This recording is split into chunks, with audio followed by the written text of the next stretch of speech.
오늘 우리가 함께 나누실 하나님의 말씀은 사도행전 19장 8절부터 20절입니다. 우리 한 목소리로 함께 하나님의 말씀을 읽도록 하겠습니다. 바울이 회당에 들어가 석 달 동안 담대히 하나님 나라에 관하여 강론하며 권면하되 어떤 사람들은 마음이 굳어 순종하지 않고 무리 앞에서 이 도를 비방하거늘 바울이 그들을 떠나 제자들을 따로 세우고 두란노 서원에서 날마다 강론하니라.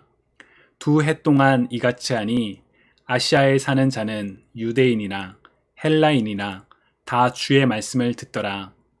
하나님이 바울의 손으로 놀라운 능력을 행하게 하시니 심지어 사람들이 바울의 몸에서 손수건이나 앞치마를 가져다가 병든 사람에게 얹으면 그 병이 떠나고 악귀도 나가더라. 이에 돌아다니며 마술하는 어떤 유대인들이 시험 삼아 악귀 들린 자들에게 주 예수의 이름을 불러 말하되 내가 바울이 전하는 예수를 의지하여 너희에게 명하노라 하더라. 유대의 한 제사장 스게와의 7 아들도 이 일을 행하더니 악귀가 대답하여 이르되 내가 예수도 알고 바울도 알거니와 너희는 누구냐 하며 악귀 들린 사람이 그들에게 뛰어올라 눌러 이기니 그들이 상하여 벗은 몸으로 그 집에서 도망하는지라. 에베소에 사는 유대인과 헬라인들이 다 이 일을 알고 두려워하며 주 예수의 이름을 높이고 믿은 사람들이 많이 와서 자복하여 행한 일을 알며 또 마술을 행하던 많은 사람들이 그 책을 모아 가지고 와서 모든 사람 앞에서 불사르니 그 책값을 계산한 즉 은 5만이나 되더라. 이와 같이 주의 말씀이 힘이 있어 흥왕하여 세력을 얻으니라. 주님의 말씀입니다. 하나님 감사합니다. 아멘. 오늘 우리가 함께 읽은 사도행전 19장은 사도 바울의 3차 세 번째 전도 여행 중에 에베소라는 지역에서 일어난 일을 보여주고 있습니다. 사도행전 18장 23절 우리말 성경으로 같이 읽어볼까요? 안디옥에서 얼마 동안 지내던 바울은 그곳을 떠나 갈라디아와 부르기아 지방을 두루 돌며 모든 제자들에게 힘을 북돋워 주었습니다. 아멘. 바울이 3차 선교 여행을 떠난 목적, 이게 모든 지방을 다니며 제자들의 힘을 북돋아 주기 위해서였다라고 이야기를 하고 있죠. 실제로 3차 선교 여행의 그 다닌 루트를 보면 2차 선교 여행과 매우 유사합니다. 이전에 방문했던 곳을 다시 찾아보며 그곳의 제자들을 격려하는 것, 참 중요하고 필요한 일을 바울이 행한 것이죠. 주님이 사랑하시는 여러분, 여러분은 가장 최근에 격려를 받아보신 적이 언제이신가요? 누군가 여러분께 참 잘하고 계십니다. 힘내십시오 라고 말씀해 주신 적이 있으신가요?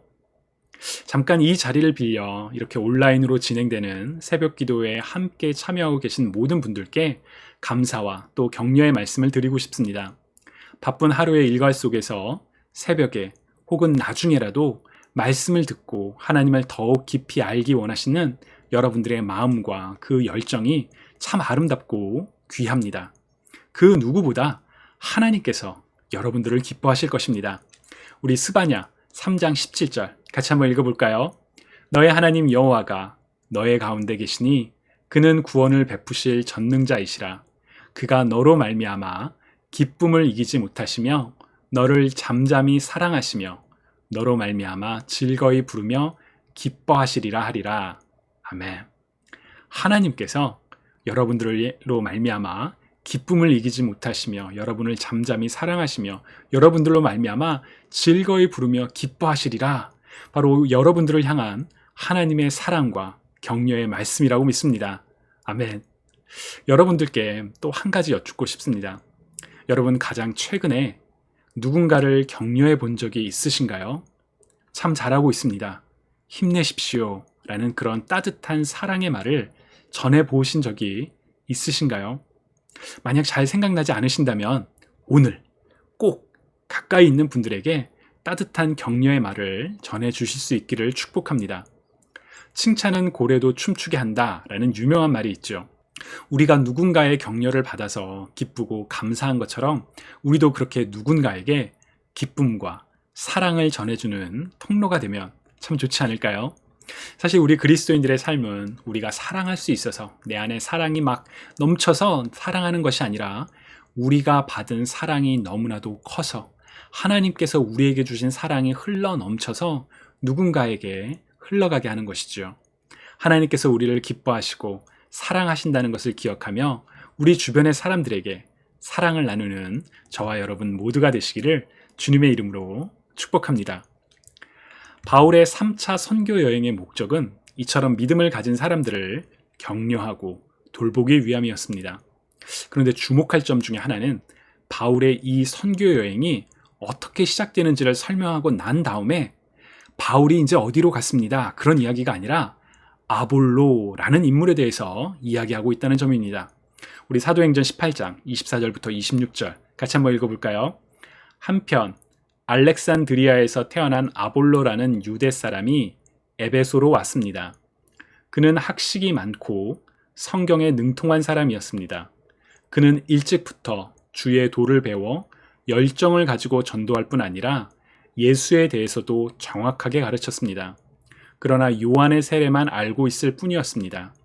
그가 회당에서 담대히 말하기를 시작하자 그의 말을 들은 브리스길라와 아굴라는 그를 집으로 데려다 하나님의 도에 대해 더욱 정확하게 설명해 주었습니다. 아멘. 바울이 선교 여행을 다시 떠나기 시작한 이유를 설명한 이후에 이렇게 아볼로의 이야기가 이어지는 것은 아마도 이제 바울이 방문하게 될 에베소 지역의 상황을 에베소에서 어떤 일이 있었다라는 것을 보여주기 위한 그런 이 세팅이라고 저는 생각합니다. 그런데 그와 함께 또 하나의 중요한 이유가 있지 않을까라는 생각을 해보았습니다. 바로 아볼로에 관한 내용을 말하는 것이 에베소에서 일어난 일들을 상징적으로 또한 대조적으로 보여주기 위한 것은 아닐까라는 생각입니다. 먼저 아볼로는 성경에 자주 언급되는 인물은 아닙니다. 우리가 몇 주 전에 살펴보았던 것처럼 고린도 교회에서 분쟁이 났을 때, 이제 파가 갈렸을 때 언급되는 나는 아볼로파, 바울파, 이제 아볼로를 따르는 사람들, 이제 이런 표현들이 나오죠. 그런 점들을 고려하면 당시에 바울만큼 많은 영향력을 주었던 중요한 인물이 바로 이 아볼로였다는 걸 우리가 짐작할 수가 있습니다. 24절을 보시면 아볼로는 학식이 많고 성경에 능통한 사람이라고 되어 있습니다. 우리말 성경에는 학식이 많다라고 번역을 하지만 개역개정에서는 언변이 좋다라고 번역을 하기도 합니다. 이렇게 번역의 차이가 나는 이유는 그리스어 로기오스라는 단어에 이 많이 배웠다 그리고 언변이 좋다라는 두 가지 의미가 모두 다 담겨 있기 때문입니다. 즉 아볼로는 잘 교육을 받아서 말을 잘하고 성경에 대한 지혜가 많은 사람이었다는 것을 우리가 알 수 있죠. 25절을 보시면 그는 예수 그리스도에 관해 알고 있었고 그에 대해 가르쳤지만 요한의 세례만 알고 있었다고 합니다. 무슨 말일까요? 예수님에 대해서 알고 가르치긴 했지만 온전히 다 알지 못하고 있었다는 것입니다. 그래서 26절을 보시면 브리스길라와 아굴라가 그를 데려다가 더 정확하게 설명해 주었다라고 성경은 이야기를 하죠. 여러분 브리스길라와 아굴라 혹시 누군지 기억나시나요? 바로 바울의 동역자로 함께 천막을 고치는 일을 하며 복음을 전했던 사람들이지요. 바로 이 두 사람이 아볼로에게 그리스도에 대해서 더욱 정확하게 가르쳤다라고 이야기합니다. 만약에 아볼로가 브리스길라와 아굴라의 말을 듣지 않았다면 어떤 일들이 일어났을까요? 아볼로는 많이 배웠고 말도 잘하고 성경에 대한 지식도 많은 사람이었습니다. 잘 가르쳤기 때문에 많은 사람들이 아볼로를 따랐었겠지요. 그런데 그런 그에게 어떤 사람들이 와서 당신이 아는 내용은 완전하지 않다. 이런 내용들이 더 있습니다. 라고 말했을 때 그가 당신이 누군데 내가 그 말을 들어야죠? 이렇게 거부를 했다면 어떤 일이 일어났을까요? 사실 초대교회에는 이런 일들이 비일비재하게 일어났었습니다. 가장 큰 증거가 바로 바울을 반대한 유대인들입니다. 오늘 본문 사도행전 19장 8절부터 9절을 보시면 바울이 에베소에 도착해서 회당에서 하나님 나라에 관하여 가르쳤다고 합니다. 왜 회당이었을까요? 유대인들은 나라가 멸망하여 곳곳으로 뿔뿔이 흩어지게 되면서 자신들이 거하는 그곳에 회당을 만들었습니다. 이전에는 하나님을 예배하기 위하여 예루살렘 성전에 모였었는데 성전이 파괴되고 또 가고 싶어도 갈 수 없는 상황이 되자 자신들이 거하고 있는 바로 그 자리에 회당을 만들었죠. 회당의 목적은 하나님을 예배하고 또 성경을 공부하여 하나님을 더욱 깊이 알기 위한 바로 그 장소가 회당이었습니다. 그래서 예수님께서 복음을 전파하실 때 회당에 가셔서 말씀을 선포하셨죠. 또 예수님의 제자들도 예수님께서 승천하신 후에 곳곳을 다니며 복음을 전파할 때 회당에 가서 복음을 선포했습니다. 바울도 마찬가지로 낯선 지역에 갔을 때 회당을 먼저 찾아가 복음을 전하곤 했습니다. 그렇게 바울도 회당에서 복음을 선포하는데 구절을 보시면 어떤 사람들은 바울을 믿지 않고 오히려 비방했다라고 합니다. 여기서는 비방했다라고만 되어 있지만 우리가 계속해서 살펴보고 있는 것처럼 일부 유대인들은 비방의 수준을 넘어서 바울을 반대하고 붙잡아서 모욕하고 때리고 심지어 죽이려고 하는 사람들도 많았습니다. 왜 이들은 이렇게 바울을 반대했었던 것일까요? 왜 그렇게 바울을 못 잡아먹어서 안달이 났었을까요?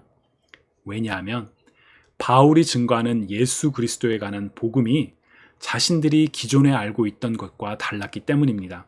아니 보다 정확히 말하면 자신들이 생각했던, 이해했던 내용과 달랐기 때문에 모든 성경이 증언한 이가 예수 그리스도시며 마침내 예수 그리스도가 이 땅에 와서 하나님의 은혜를 선포했음에도 불구하고 예수 그리스도를 믿지 않고 오히려 예수를 전하는 바울을 반대했던 것이지요. 어떤 사람들은 복음을 듣고 하나님의 구원의 은혜를 깨닫게 되지만 누구는 오히려 마음이 완고해져서 그를 반대하게 되는 일. 왜 이런 일들이 일어났을까요? 왜 아볼로는 그렇게 뛰어난 학식과 지식이 있었음에도 다른 사람의 이야기를 경청했던 반면에 일부 유대인들은 반대를 했었을까요? 심리학 용어 중에 인지부조화라는 용어가 있습니다. 자신들이 믿고 있었던 것이 틀린 것으로 드러났을 때 자신들의 잘못된 것을 인정하기보다는 현실을 자신에게 유리하도록 왜곡하는 것을 바로 인지부조화라고 합니다. 가장 대표적인 예가 이제 사이비 종교에서 흔하게 나타나는데요. 자신이 재림 예수다라고 주장하는 교주가 이제 어느 날 죽습니다.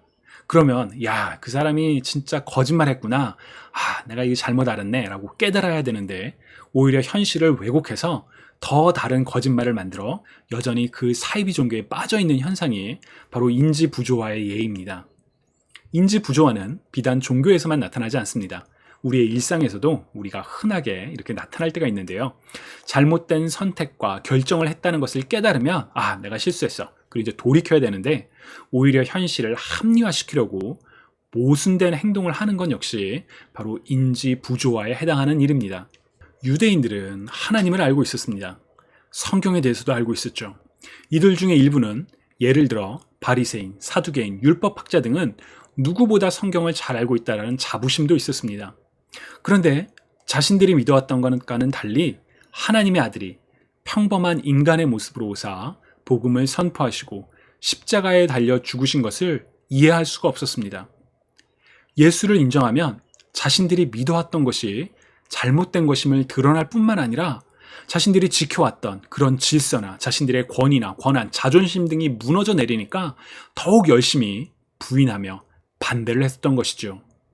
그렇기에 예수 그리스도를 전하던 사도들을 유대인들은 반대를 했고 심지어 바울 같은 경우 바울을 죽일 때까지 내가 먹지도 않겠다고 결의하는 유대인들도 있을 정도였습니다. 아볼로는 어땠을까요? 아볼로도 뛰어난 학식과 지식이 있었고 성경에 대해서 잘 알고 있었다는 것은 그 역시 자부심을 가지고 있었을 것이라고 우리는 추측해 볼 수 있습니다.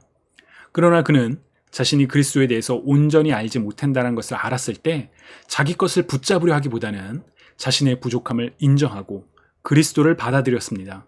그래서 참된 복음을 받아들이고 복음을 증거하는 삶을 계속 살아갈 수 있었던 것이죠. 사실 바울도 마찬가지였습니다. 한때는 그 누구보다 그리스도인들을 박해하던 것을 앞장섰지만 그리스도를 만나 자신들이 틀렸다는 것을 안 이후에는 인지부조화에 빠지지 않고 복음 전도자로 변화된 삶을 살았었지요. 여러분들은 어떠신가요? 우리는 이미 복음을 받아들였고 복음을 따라 살아가고 있습니다. 그러나 혹시 아볼로처럼 우리가 알고 있었던 것이 조금 부족하거나 잘못된 것들은 있지 않았을까요? 성경을 통해 제대로 알기보다는 남이 말한 것을 듣는 것에 만족하며 자신의 아집에 빠져 있지는 않았었는지요? 오늘 본문 9절과 19절에는 복음과 함께하며 복음을 따라 살아가는 삶의 모습들이 어떠한 모습인지를 보여주는 내용이 담겨 있습니다. 첫 번째 9절을 보면 바울을 반대하는 사람들로 인해 바울이 행한 행동입니다. 회당에서 하나님 나라를 가르쳤으나 이를 반대하고 비방하는 사람들로 인해 두란노 서원에서 강론했었다라고 이야기하죠. 앞서 말씀드렸던 것처럼 회당은 당시 유대인들의 신앙의 핵심이었습니다. 하나님을 예배하고 성경을 공부하는 마치 오늘날의 교회 건물과 같은 장소였죠. 하나님을 예배하기 위해서는 회당을 가야만 해. 성경을 공부하기 위해서는 회당에 가야 해. 이렇게 생각하는 것이 당시의 통념이었을 것입니다. 그러나 바울은 그곳에서 모이는 것이 힘들어지자 회당을 고집하지 않고 두란노 서원에서 따로 가르쳤다고 합니다. 저는 이 부분을 읽으면서 그래 이거지! 라는 생각을 했습니다.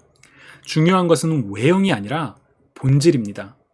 말씀을 공부하고 배우는 목적을 위해서 우리는 기존에 우리가 가지고 있었던 익숙한 관념을 고집할 것이 아니라 목적을 이루기 위해서 익숙했던 외형을 벗을 줄 아는 유연함이 우리에게 필요하기 때문입니다.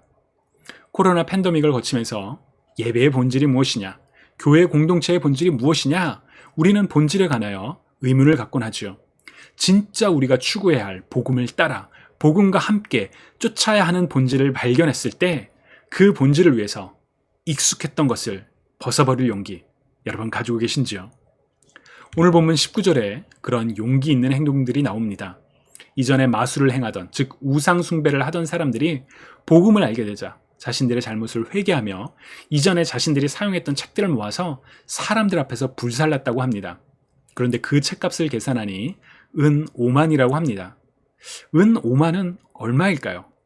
학자들은 당시의 은동전 하나가 이제 데나리온 혹은 드라크마라고 불리는 이 은동전 하나의 값어치는 노동자의 하루 품삯과 같다고 합니다. 자, 그렇다면 은 5만은 얼마일까요? 제가 계산기로 계산해 봤거든요. 무려 135년치의 연봉에 해당하는 금액입니다. 여러분 어마어마하지 않나요? 은 5만이 어떻게 되었나요? 그리스도를 알기 전에 잘못된 길에 빠져서 자신들의 생계를 위해 사용했던 책들을 이제 그리스도를 알고 나니 자신이 기존에 갖고 있던 것들을 다 모아 불살랐는데 그 값어치가 135년치 연봉에 해당했다는 것입니다. 주님을 사랑하시는 여러분, 여러분들께도 이러한 용기가 있으신지요? 참된 복음을 따르기 위해서 이전에 익숙했던 나의 모습들을 과감하게 버리고 복음을 따라 살 용기가 있으신지요? 이러한 용기를 가지시는 저와 여러분 모두가 되시기를 주님의 이름으로 축복합니다. 복음을 따라 복음과 함께하는 삶은 양다리로 살아갈 수 있는 삶이 아닙니다. 예수님께서는 마태복음 6장 24절에서 재물과 관하여 이렇게 말씀하신 바 있죠. 한 사람이 두 주인을 섬길지 못할 것이니 혹 이를 미워하고 저를 사랑하거나 혹 이를 중히 여기고 저를 경히 여김이라. 너희가 하나님과 재물을 겸하여 섬기지 못하느니라 라고 말씀하셨습니다. 예수님께서는 재물과 관련하여 두 주인을 섬길 수 없다. 하나님만을 섬기든지 재물만을 섬기든지 둘 중에 하나를 택해라 라고 말씀하신 것이지요. 자본주의 사회를 살아가는 사람들에게 참 도전이 되는 말씀입니다. 그러나 오늘 본문을 통해서 알 수 있는 것처럼 복음과 함께 살아가는 우리가 과감히 용기 있게 결단하고 버려야 할 것은 재물뿐만이 아닙니다. 그것은 우리가 복음을 알기 전에 붙잡고 있었던 어떤 관념일 수도 있고 전통일 수도 있고 혹은 하나님에 대해서 불완전하게 알고 있던 우리의 현재일 수도 있습니다. 중요한 것은 참된 복음을 알고 복음을 따라 복음과 함께 살아가기 위하여 우리가 정말 중요한 본질이 무엇인지를 분별하고 버려야 할 것은 조금 더 아깝게 여기지 말고 과감히 버려야 한다는 것입니다. 그렇게 변화된 삶을 살아갈 때 복음은 우리 자신은 물론 우리의 주변을, 이웃을, 사회를 변화시키는 하나님의 능력으로 드러날 것입니다. 오늘 본문 20절, 이렇게 해서 주의 말씀은 점점 힘있게 퍼져나갔습니다. 아멘. 복음을 따라 복음과 함께하며 결단하며 사는 사람들을 통하여 하나님의 말씀이 점점 더 힘있게 퍼져나갈 수 있습니다. 주님이 사랑하시는 여러분, 오늘 하루도 그리스도를 따라 복음과 함께 살며 나와 가족과 이웃과 사회 속에서 하나님의 능력과 영광을 드러내는 삶을 살아가실 수 있기를 주님의 이름으로 간절히 축원합니다. 오늘 우리가 함께 나눈 말씀을 생각하며 이 시간 함께 기도드리시겠습니다. 사랑의 하나님, 정말 우리가 매일의 삶 속에 복음을 따라 복음과 함께하는 삶을 살기 원합니다. 주님, 우리가 복음이 아니라면 정말 우리가 가지고 있던 그 어떤 것인가 할지라도 과감히 버리는 그런 용기를 허락하여 주옵시고, 오직 복음을 쫓아 이 세상 가운데 하나님의 능력과 하나님께 영광을 올리며 하나님의 사랑을 증거하며 살아가는 우리가 모두가 될 수 있도록 주님 우리를 축복하여 주시고 또한 우리를 사용하여 주옵소서. 감사드리며 살아계신 예수 그리스도의 이름으로 기도드립니다. 아멘.